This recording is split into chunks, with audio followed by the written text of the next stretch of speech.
Subhanallah walhamdulillah wa la ilaha illallah wallahu akbar. Subhanallah walhamdulillah wa la ilaha illallah. Assalamualaikum warahmatullahi wabarakatuh. Jazakumullah al-ulama al-ahibba fillah. Arifin, mohon maaf lahir dan batin. Ikhwah fillah, persoalan terbesar bagi umat Islam saat ini yang mengalami kekalahan di semua lini politik, ekonomi, sosial, budaya, militer, bahkan semua aspek kehidupan. Karena umat Islam telah meninggalkan Islam, meninggalkan Al-Quran dan Sunnah. Dan sampai puncaknya adalah krisis ukhuwah, bukan hanya bagi umat Islam, bahkan bagi ulamanya sendiri. Ikhwah fillah, kenapa kita nggak punya haibah, prestise di dunia, di negeri sendiri? Pada lingkungan kita sendiri kita nggak punya haibah, karena kita nggak punya al-quwah, kekuatan. Kenapa nggak punya al-quwah? Karena nggak punya wahdah. Kita, sejujurnya kita belum bersatu. Tahsabuhum jami'an wa qulubuhum syatta. Kesannya saja, retorikanya kita bersatu. Sebenarnya kita masih ingin eksis dengan jati diri masing-masing, mazhab masing-masing, pendapat kelompok, organisasi masing-masing.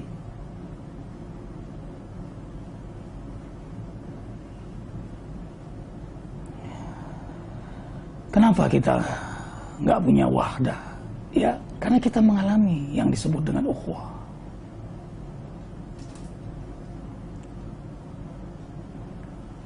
Saling cinta karena Allah, saling tolong karena Allah, saling menghargai karena Allah, saling mendoakan karena Allah, saling mendukung karena Allah, saling menutupi aib karena Allah. Kadang tidak perlu duduk bersama, tapi hati bersama itu jauh lebih utama. Dan tentu jauh lebih afdal duduk bersama dan hati kita bersama. Seperti sholat berjamaah. Nah, kenapa tidak mengalami kekuatan ukhuwah itu? Karena kita mengalami krisis iman. Allah ridhonya, rahmatnya, ampunannya, hidayahnya, berkahnya, Rasulnya, akhiratnya bukan menjadi tujuan dan orientasi dalam setiap aktivitas kita. Maaf, mungkin ini terlalu kasar. Bahasanya agama tapi hatinya dunia. Wa asaitum min ba'di ma arakum ma tuhibbun. Kelumpuhan terjadi bagi umat Islam dan terutama para juru dakwah adalah karena mereka lebih melihat ghanimah ketimbang ketaatan kepada Allah dan Rasulnya. Ikhwah, kalau Allah dan Rasul dan akhirat menjadi tujuan dan orientasi dalam setiap harokah dakwah kita, maka kita akan mengedepankan, mengutamakan dakwah. Itu yang menjadi skala prioritas, main goal dalam semua aktivitas kita. Dakwah, dakwah, dakwah. Tanpa diundang pun dakwah. Kita menunggu undangan baru dakwah. Ulama yang terbaik itu ulama air hujan, yang menghujani siapapun. Minimal ulama mata air yang orang datang rindu kepadanya. jangan jadi air pam. Air pam itu kalau nggak diundang nggak keluar dia. Kalau nggak dibayar nggak keluar dia.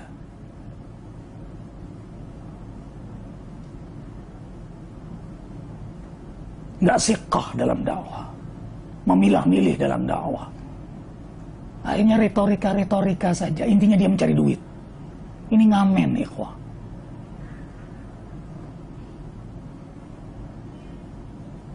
Atau menjadi juru dakwah air comberan, munafik.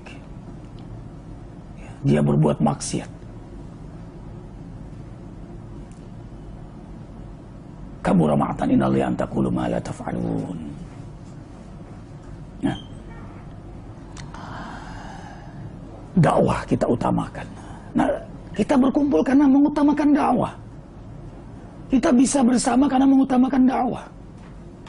Jadi benang tasbih, walaupun bijiannya warna-warni, kalau benangnya adalah dakwah, kita akan bisa bersama, ikhwah. Islam bisa berkembang karena dakwah. Rasul menyebarkan dakwah, lalu lanjutkan para sahabat. Sahabat wafat, tabi'in, lalu salafus saleh. Dan kita bisa begini pun juga karena dakwah.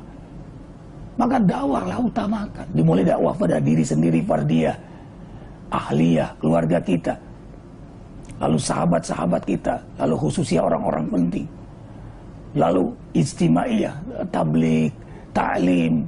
Kemudian umumnya, siapapun didakwahi tanpa merasa paling suci.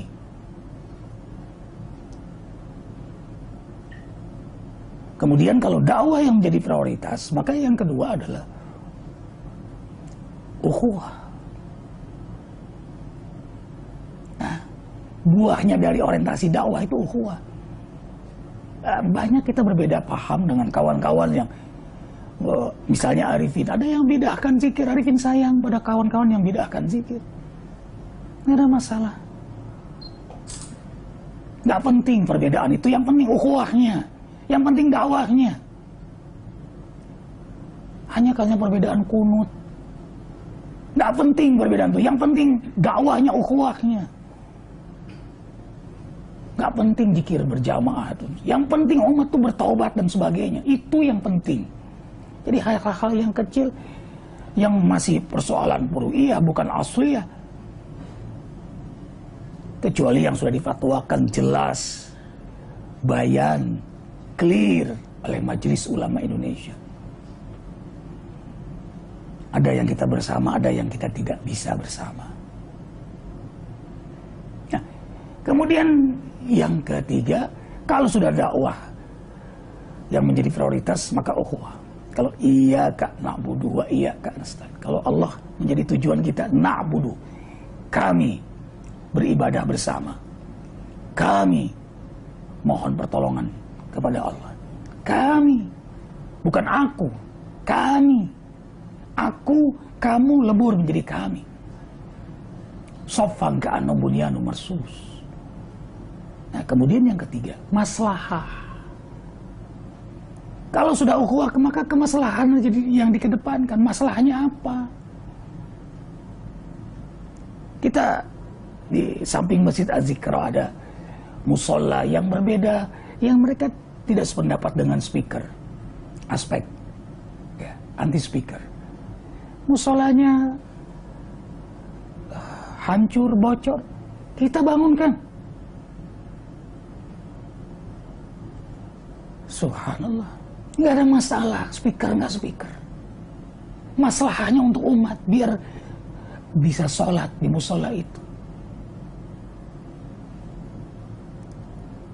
Ya.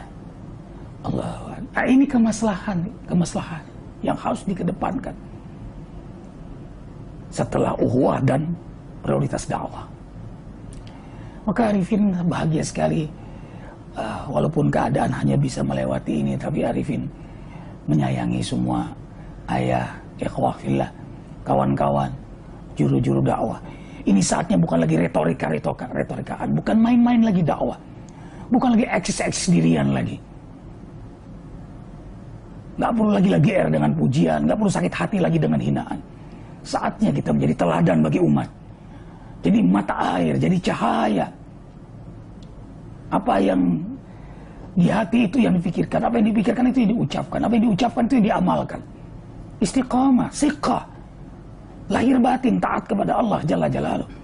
Figur teladan bagi umat. Tidak main-main, tidak lagi menjual-jual main-main kata. Penuh dengan gaya-gaya. Nggak perlu takut lagi dengan caci makian, hinaan, gosip. Dakwah liyuhiqal haqqa yubital batila walau karihal mujrimun. Keniscayaan akan dicaci maki oleh orang mujrimun itu. Fitnah itu memang menyakitkan, kotoran. Tapi bagi orang beriman dia bisa olah menjadi pupuk yang menyenangkan. Pupuk yang menyuburkan keimanannya. Ibadur rahmanil ladzina yamshuna ala ardi hauna wa idza khatabahumul jahiluna qalu salam. Ketahuilah ikhwah, yang paling pantas berdakwah itu siapa? Hamba Allah yang istiqamah, yang tidak main-main dengan kata-katanya. Makanya surah Fussilat innal ladzina qalu rabbunallahu tsumastaqamu. Lihat setelah itu, wa man ahsanu qawlan mimman da'a ilallah wa amila shalih wa qala innani minal muslimin. Mereka yang istiqamah lalu mereka berdakwah.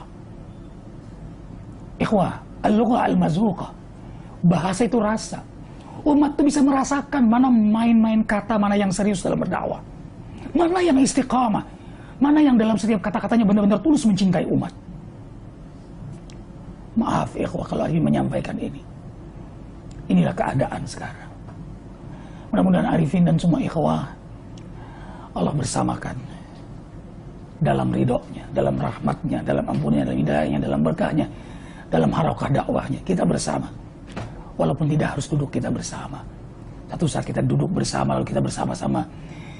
Puncak perjuangan kita adalah tegaknya syariat Allah di negeri yang kita cintai ini. Dan tegaknya khilafah Islamiyah. Subhanakallah bihamdika asyhadu an la ilaha illa anta astaghfiruka wa atubu ilaik. Banyak salah arifin. Uhibbukum fillah.